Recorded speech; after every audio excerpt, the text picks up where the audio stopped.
கோபுரத்தில் ஏறி நின்று உடம்பெல்லாம் அழுகி சீல் வழிந்து ஓட்டையா போன போது இனிமே வாழ்ந்து பயனில்லை என்ற அருணகிரி சுவாமிகள் அந்த கோபுரத்திலிருந்து கீழே விழும்போது முருகான்னு சொல்லலையா, தரையில் வந்து விழுந்து தலை வெடிச்சு செதறி சாக போறோம்னு தெரிஞ்சு அந்த நேரத்தில் முருகா அப்படின்னாராம். எங்கிருந்தோ ஒரு வேலும் மயிலும் வந்து அவரை காத்து நின்றது, தலையை தாங்கி பிடிச்சது. என்ன அருணகிரி சௌக்கியமா?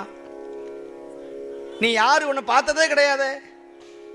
நான் தான் பன்னிரு கரத்தன், ஆறுமா முகத்தன், பச்சை மயில் வாகனன், பன்னிரு தோழன், என்னை அறியவில்லையா அப்பனேன்னு கேட்டார். அப்பனை பாடும் வாயால் ஆண்டி சுப்பனை பாடுவேனோ என்று கேட்ட பொய்யாமொழிக்கு முட்டையை பாடிய வாயால் கோழியை பாட மாட்டேன்னு சொன்னியே, குஞ்ச பாட மாட்டேன்னு சொன்னியே, இப்ப முட்டையை பாடுறியடா முட்டா பயலேன்னு கேட்டவன் நான். என்ன அருணகிரி